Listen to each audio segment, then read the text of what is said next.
Good morning everyone, and welcome back to Granted Gardens. It is about 8 o'clock on Saturday morning, and I wanted to come out and shoot a video of the garden. Things are starting to really come through and really take over, and my arches are starting to fill up, so I'm excited about that. It's hot. It is literally 8 o'clock in the morning and it is so hot out here right now. And for the rest of the week, we are talking about record highs. So today on my to-do list is to go through and tear out some of those plants that are just not cutting it anymore. Some of them are dying back due to the heat, and make plans for filling those spaces moving forward. I do have some plant starts in the greenhouse that I'm planning on uppotting and putting out today. And then the rest we're gonna start seeds for the fall garden. So I'll probably do a separate video for the seeds for the fall garden, but you might see me kind of preparing for that today. Look at my sunflowers. Didn't they do such a great job on the outside of our coop? They are so pretty. They did so well. Yes, I hear you. I'm coming.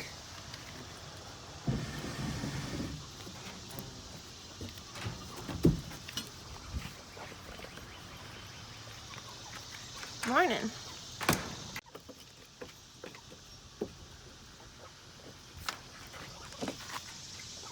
Hello, sir.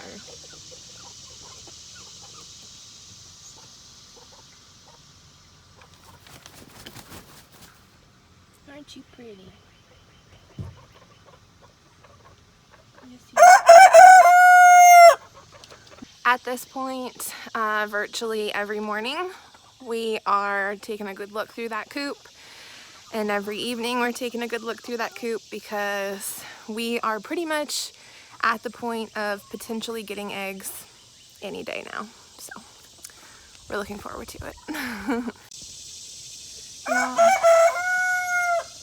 Y'all look at this arch. It's all growing up to the top there, and it's really starting to fill in.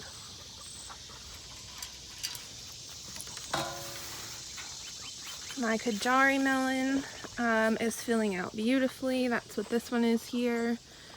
He's just about to the top. The two lima beans that survived are all the way at the top. The ones I reseeded are coming along, but they're not quite there yet, which isn't a problem, because perhaps once these ones are done, those ones will start producing. But the Kajari melon I'm really excited about, and he looks happy. So that looked beautiful. That definitely filled out well on the arch. I will keep that in mind for years to come. And then you can see kind of up here, these are the Kentucky Wander pole beans. This big one here is a purple pole bean. That is all one plant. This purple that looks like two, the purple stem, that is all one plant. It just comes from right down here. We've picked off of this quite a bit. I think that this one would be another one that I'm going to keep in the books for the arches, because it just grew beautifully, it covered really well, and it actually produced. Yeah, so now it is starting to look like it's getting sick. Gonna have to do some homework on this. Not sure if I'm late to the game on this one, if there's anything that I can do about that. But we've been picking from it like crazy. But you can see here, it looks green right now, but once it's fully ripe, it's just this really deep dark purple. And they have beautiful flowers.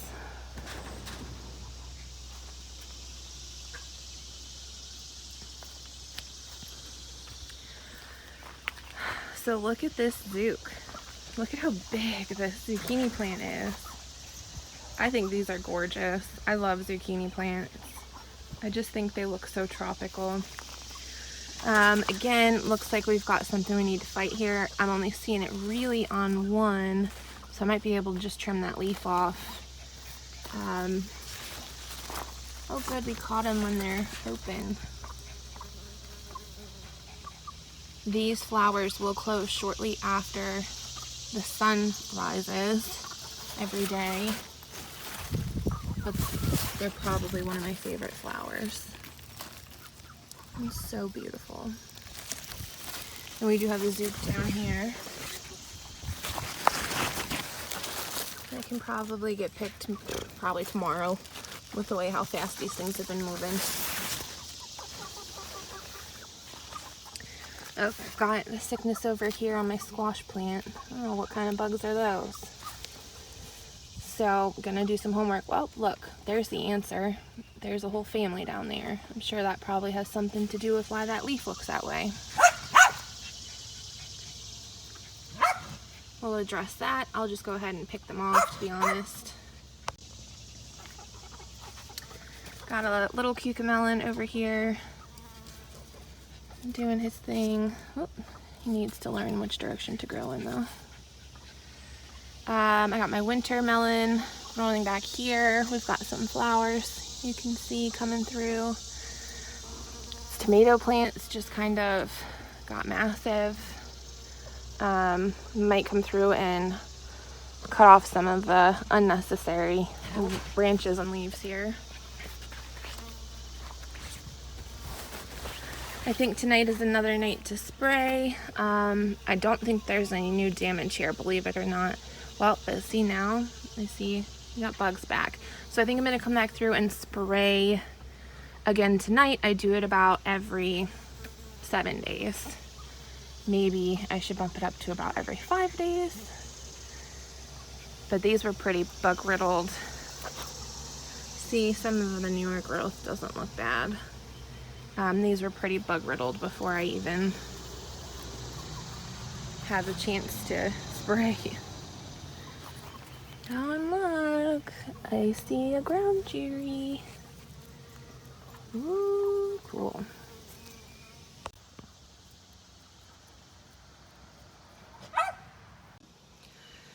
So this is my first year growing ground cherries, and I'll be honest with you, I've gotten them that have fallen and I've eaten them. I don't think Tyler's even tried one yet. It's my first year, I'm kind of new to this, and from what I understand is once they fall to the ground, they're good to eat. So I just pull back that husk. They are so sweet, but kind of zingy. It does, it tastes like a sour candy.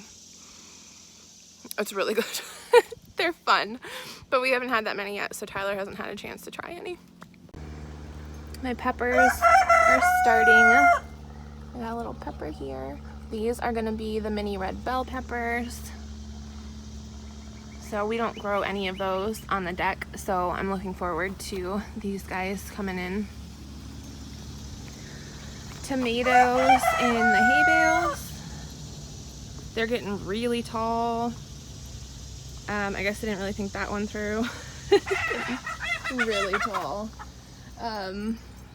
So yeah, they're doing their thing. We haven't picked tomatoes from them yet.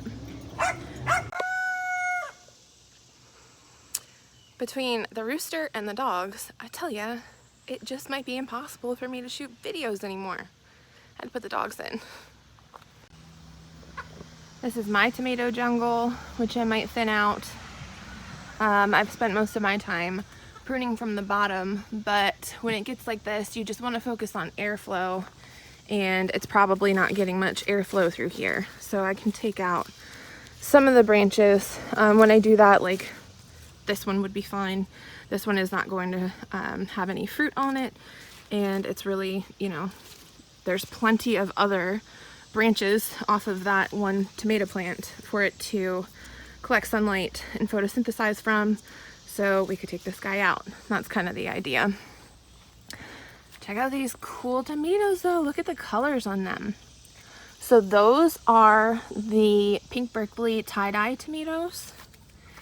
And they are super cool. I can't wait until they turn color. Oh, this guy down here is turning a little bit. Really pretty. We got some good sized tomatoes on here. Knock on wood. This is currently the best I've ever done with tomatoes.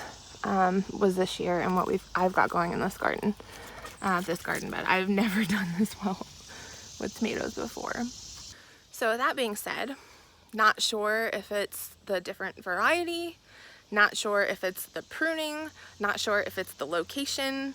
I have grown tomatoes in this bed before, like years ago. I know last year they were in the bigger bed. I think the year before that they were in the bigger bed. Not sure if it's, you know, we've been trying to keep up on, well, we've fertilized and prepped the soil more this year than I have in the past. So I'm not sure if that's it. Don't know. Doing a lot of different things, but it's working. So here is my scarlet runner bean that I have so proudly showed you guys on every video. And I am sad to say that I still have not got a single bean off of this vine. Not one. Not one. Potential reasons for this. Pollination could be an issue, which I don't think that's the case because we've got flowers. Everything else in the garden is doing good. And plus we've got a ton of flowers this year. I mean, that was something that we really focused on. So we're definitely bringing in the pollinators. The only other thought that we really had was, I don't know, maybe you need 2 of the scarlet runner beans for them to pollinate, but that is really interesting to me because I was under the impression that peas and beans do not require 2 plants to pollinate, that they are self-pollinators. I'm hung up on this one. I don't know, you guys. If you got any info, let me know. Beautiful, beautiful plant. It covered the arch really gorgeously. This is only one plant. It's made it to the top and it's really filled out. The flowers are stunning. I love this. I would recommend it 100 times over if it just produced, which unfortunately that's why I planted it. And it's not doing the one thing it needed to do, so I can't really recommend this right now until I can figure out what I did wrong. These are my dollar store, I call them the dollar store peas, that are my favorite. I feel like they're really behind the schedule this year too. I've picked like maybe 1 or 2 peas off of these guys, and these are my favorite, and they usually are extremely prolific, and so I'm sad right now, but I don't know, maybe we're just a little behind this year, and in the next couple weeks they'll surprise me. And then this is a tomato plant that obviously I waited too long to restake. He is falling and I need to do something about this, like pronto. So he obviously got too tall and I haven't staked him, and so I'll just go ahead and tie him up. But he's growing and obviously happy once I get him standing up straight. This over here is the Painted Lady tomato that was also in the hay bale last week. I've been showing you guys this for the longest time because this was like one of the first tomatoes that had shown up, had actually had fruit on it, and that one branch with those 2 tomatoes broke, so I had to pick them last week and I put them in the windowsill. So one of them is ripe. We're gonna try it today, but he has not set any more fruit, and it doesn't even look, well, maybe he's getting some flowers here, so I don't know, we'll see. I was thinking he was sick and I was gonna pull him, but I just took off some of the bottom leaves that looked the worst, and he looked like he's doing all right now, so we'll let him keep going. This is the Cherokee Trail of Tears. I've picked from quite a bit, and I also am letting some of these pods go. This one is almost there to dry out so we can save seeds. To be honest with you, I just like missed picking this one at the prime to eat it raw or, you know, stir fry or whatnot. So I'm gonna just let it dry out and get the beans from it. This is one of those varieties that you can eat the beans, you know, fresh. You can pick them, eat them raw, or you can save them, let the beans dry out, and then you can make dry beans with them.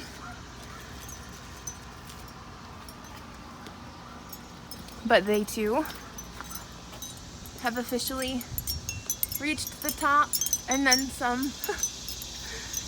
So I would recommend the Trail of Tears if you have arches in your garden.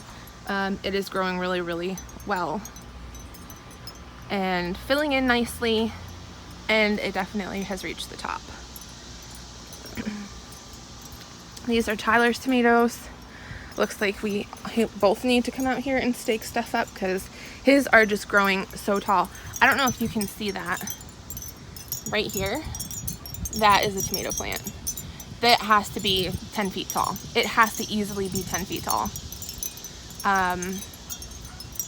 Astonishing. Like, these tomatoes are massive. Tyler's are definitely taller than mine. It may be the variety.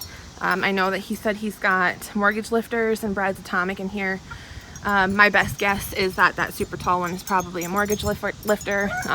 They are slicer tomatoes, so it'll be much larger tomato, much larger plant. That makes sense.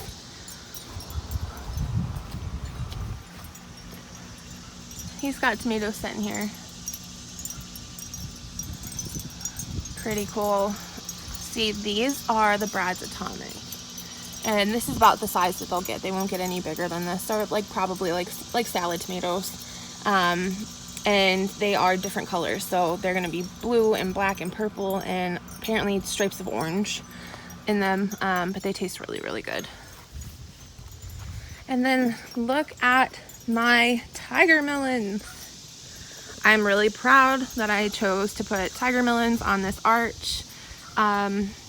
Because look, they're getting up there, not quite to the top yet. So a couple of things that I look for when purchasing plants for an arch is, number one, they have to vine. Obviously, you want a vining plant. So you want something, don't do a bush variety, or even, you know, tomatoes. Granted, this one did get as tall as the arch itself, but tomatoes don't really vine. So you want something that'll vine, that'll kind of like weave through those trellises and grab onto stuff. Number two, I also want something with like attractive leaves, or at least like that fill out really well. And I got both of them here with the tiger melon. So you can see how well the leaves just fill in. Obviously, it's still growing, but even, you know, halfway up the arch where there's not quite as many vines, because this is all new growth, it's still, with those beautiful broad leaves, it still fills in really nicely. I've been checking on my loofahs every single day. I'm super excited about my loofahs. I think that I had come back through here a couple weeks ago and kind of cleared out some of these black-eyed Susans that were growing on the other side of the arch. And I just kind of cut them back a little bit because they're doing awesome and there was a lot of flowers. And it was really, I think, restricting light from coming through onto the loofahs. And the loofahs were still really tiny at that point. It seems like as soon as I kind of cleared out those black-eyed Susans, that the loofahs started to take off. It may have just been like their time, I don't know, but that seemed to have worked for me. So I've got one loofah plant here, one loofah plant here, and as you go up the arch, see, you can see the vining aspect, how they just kind of grow and they just hold on to the trellis here with their little arms, and then the broad leaves, I think is just really beautiful and helps fill in the trellis more. They have officially reached the top of the trellis and they are reaching to the heavens. This is my first year growing these. I don't know much about them as far as like their growing habits go, so I'm learning every single day. But from the research that I had done when I decided that I wanted to grow these, the images and the, sorry, the sun is not working with me, there we go. The images and the information that people shared with me made me believe that like one plant would just take over this entire arch. And like I mentioned, you know, it's cool, maybe like it's just not their moment yet and their moment's still coming, but I did plant 2 on this one side of this arch, and I was a little worried when I did that. I was like, I hope I'm not overcrowding them. Obviously they aren't quite that filled out, but like I said, I don't know, maybe their time's coming, or you know, whatever. As long as I get loofahs, I'll be happy. And then the in-ground garden, which I think for the last few videos has been kind of repetitive. We've got some cabbage in here still, but we're struggling with bugs. We picked a lot of the cabbage that was good. We picked a lot of beets, and we took up all the carrots. So we still got onions in here that we're waiting on, but they still have a ways to go, I think, because they're still very green. We've got that surprise plant that I think might be a zook. Now I'm seeing another surprise plant. This right here, that's a Kajari melon.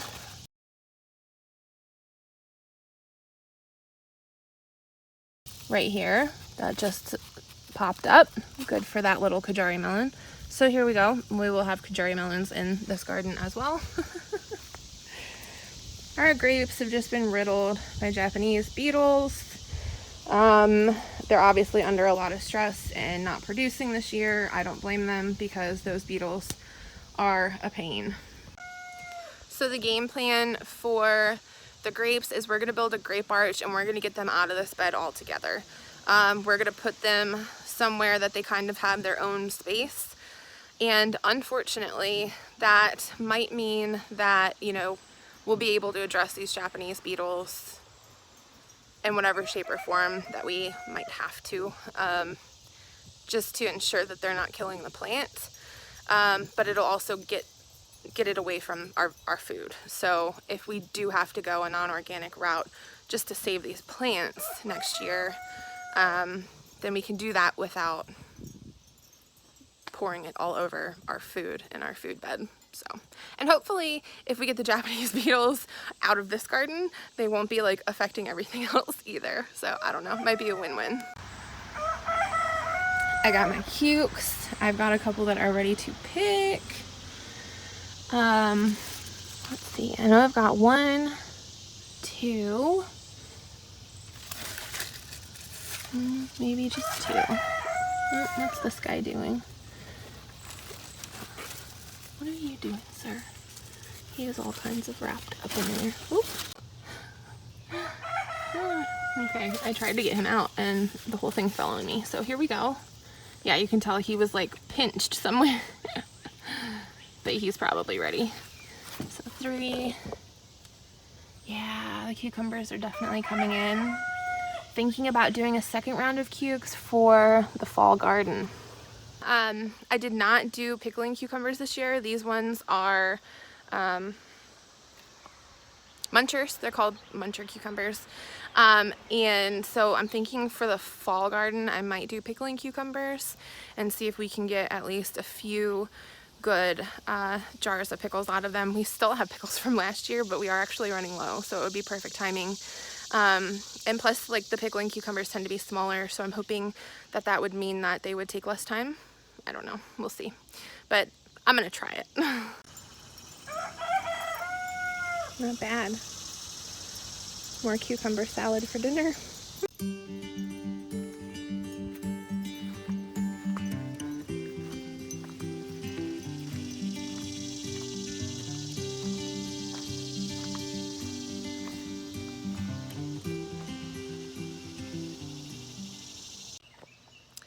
So I'll give you a quick glimpse at the stuff that we have growing on the deck in pots. We've got some new improvements here and then some stuff that's coming out because it's dying off. So here we have some more of the Brad's Atomic that are coming along. Then my pepperoncini peppers. We've got a ton of them in here. Some of them are probably ready to get picked again, but I'd like to wait until I had enough to do a whole batch of them. These are the blue goldberry cherries, which you can see down here. Got a cluster that are turning orange. This is the first year of doing these for us. I've been picking them a little bit here and there to try and learn when I like them, at like what ripeness stage. But it's really cool because right here, when they are brand new, they just start turning blue, and then eventually they will turn that gold color. Here's our on-deck corn. We're starting to see some silks, so hopefully we'll get some corn out of here. More tomatoes. These are Tyler's jalapenos, and they are just littered in here. They're doing really good. Here's my zook. I've got an infestation of some sort on him. Things are starting to turn yellow. To be completely honest with you, I think this might be the end of this plant, so I'll probably pick this and tear this out. Down here are my beans. These are 2 bean plants, which obviously are dying back, so I'm planning on pulling them today. Here's my lettuce. It's now starting to go to seed, so I was gonna wait and see if I could let these go to seed and collect the seeds from them, but they've just kind of taken a while. I was planning on pulling this today. I think I still will. I'd rather just plant something else in this space. Here's the other zook. He's definitely coming out today. He is done. He is done with a capital D. There's no coming back from that. Another thing that I was really excited to see, my Mad Hatters are coming in. This was a plant we did new last year, and I just thought they were so fun. I love the shape of them. They turn red. They're really neat. So I'm glad to see that we're getting some of them this year. And then I just have to show you the pumpkin, because I think he's so cool. It's getting big. We had collected some wine bottles to do arts and crafts with, and Tyler had the idea of going ahead and filling them with water and helping to keep some of the pots damp, because the pots just dry out so fast this time of year. So he filled them up with water and then overturned them and stuck them in the dirt, so it's kind of like a constant watering system. I mean, we still will have to water, but it'll help in between watering at least. Alright, so I got everyone down here. So when it comes to sick plants, it's really important that you don't dispose of sick plants in your compost bin, because that sickness can actually live in the dirt and can make your plant sick when you use your compost. So I'm going to go ahead and just rip out all these plants and toss them on the fire pit. Now, one thing that a lot of people ask questions about is reusing dirt, reusing soil. I'm going to be completely honest with you guys. We have reused soil before. If we do, we just make sure that we are reusing soil that came from a healthy plant. So for example, that lettuce, the lettuce was not sick. The lettuce was just bolting. So everything in that pot, I'm probably going to reuse right now for another plant. But as far as the peas go, as far as the beans go, and the zooks, those were both sick. They were dying. The zooks were infested with some kind of a bug. So you're going to want to dump that dirt somewhere that's far away from your garden. I had talked to you guys a little bit about these pots that I had picked up on the side of the road, the ones with wheels. I had tried to explain what the inside of this looked like. So this is it. Basically, there's a tube here you can fill with water so that you can water from the root system as opposed to watering on top, which really helps promote root growth and makes your plants a lot stronger. And then there's this great system that sits in here to keep your plants up out of the water. So these were really great designed. Alrighty, so I'm going to start with this pot that we had the lettuce in. Like I said, the lettuce wasn't sick, it was just bolting. That's why we threw it out. So I'm going to keep this dirt. I'm going to reuse this dirt. I actually got this little plant from a viewer, Michelle. She lives down the road. This is a Thai pepper. So I'm going to go ahead and plant this in here. We did our Thai peppers in pots 2 years ago, and they did amazing. I mean, this is one of the things that's very prolific, very easy to grow in a pot. So we'll go ahead and put this one in here. As for the pot on wheels, we had beans in here initially. They did pretty well. I think I'm going to stick with that. So if I come over here, you can see some of the seeds that I've started within the last few weeks. I still, for the life of me, can't get okra to grow. I just can't do it.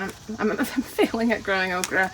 Got some eggplants going though. Not sure, you know, how much we'll pick from these before the cold weather sets in, but I'm hoping that I'm started well enough in advance to be able to do that. I've got some Juliet tomatoes, which were one of my favorite tomatoes from last year, that I just totally forgot to grow this year. Again, I've got some starts, so I'm hoping that we'll be able to pick from them before the cold weather sets in. But I'm going to go ahead and take these 3 beans out and put them in that rolling pot.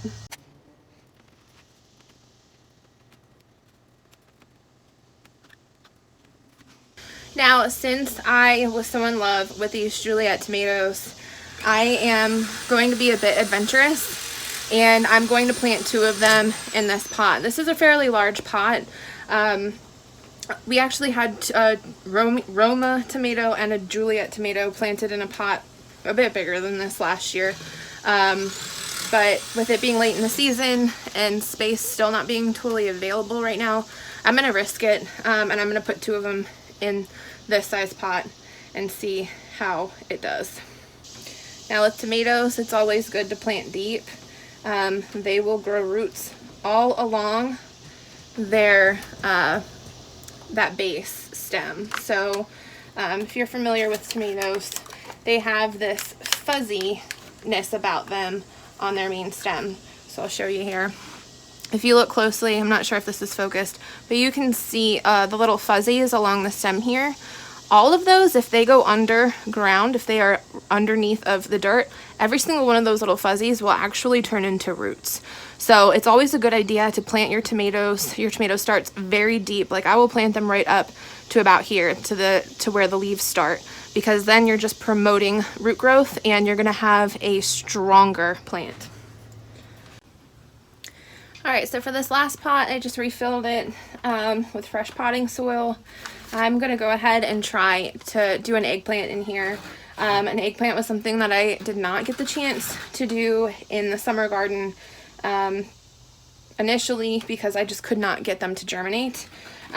These ones in particular, I have germinated from the greenhouse. Like I said, I think I did them just a couple weeks ago, and they are healthy and happy. So I don't know, the secret to the eggplants was waiting until I guess it was warmer to germinate them. The other ones that I tried to do in the house under our grow light system, and they just did not pan out. You know, a typical eggplant you would only want 1 in this size of a bucket. I'm going to try for 2, and in that case, if one of them doesn't make it, still have one to fall back on. Plus I have plenty of starts here. I am going to actually toss a couple of these in the garden as well. But I think for this pot, I'm going to go ahead and put 2. I'm not sure how strong. There we go. So they got a pretty good root system to them. Just going to gently separate them and put 1 on each side. And then maybe if they both make it, I can just transplant 1 into another bucket. So I'm going to go ahead, I'm going to leave these guys out, let water drain out of them, and then I am going to put them back in the greenhouse just for a couple days. And then I might be, you know, bringing them out to sit them outside every once in a while. That deck gets a lot of full sun and is very, very hot. So these were started in the greenhouse, so they are pretty well adapted to the heat at this point, but I don't know that they're ready for direct sunlight on that deck, so I'm going to give them a couple days of kind of in and out of the greenhouse before I put them up there. Now let's go see if we can find a home for some of you by cramming you in the garden where I'm sure there's not enough room. But we're going to find a home for you. So back here in this corner, I did plant a couple eggplants. Initially when we put everything else in the garden, but they obviously didn't make it. These guys are really tiny, so I'm gonna go ahead and put 2 right here. But I'm not too worried about them overcrowding anything, because by the time that those eggplants start to get big, it'll be time to rip all this out anyways. So we'll go ahead and put a couple eggplants here. There we go. We'll give this a try again. Gotta water them. Well, I may have been kidding myself. There's not enough room for all of those anywhere. So if you're local and you want to give a shot at eggplants and Juliet tomatoes, hit me up, because I've got some available for free. A question that a lot of people have is, when can I plant stuff? When is too late for me to plant stuff? And to be honest with you, a lot of this is experimental. I think that we might be okay for this, but if you look at the back of the seed package, it'll usually tell you how many days it would take for you to be able to harvest from that plant. And that is usually from the time that you put it in the ground to the time of harvest. So if you start the seeds indoors or whatnot, you would have to add some time onto that. Honestly, right now I'm cool with this, and it's really just a matter of experimenting. I had the stuff, I wanted to give it a try. A lot of these seeds I don't have seed packets to. A lot of them are saved seeds or seeds that have been given to me. So it's kind of an experiment. But the worst case scenario is that you don't get to pick anything from them. Best case scenario is that you do, so why not try? But I'm gonna go, because it is too hot to be outside at this point. It is too hot. We got a few hours in the morning and that is it. And Tyler's working on the chicken coop, so I'm gonna go see if I can help him at all. But thank you guys so much for watching, and I look forward to sharing more with you soon.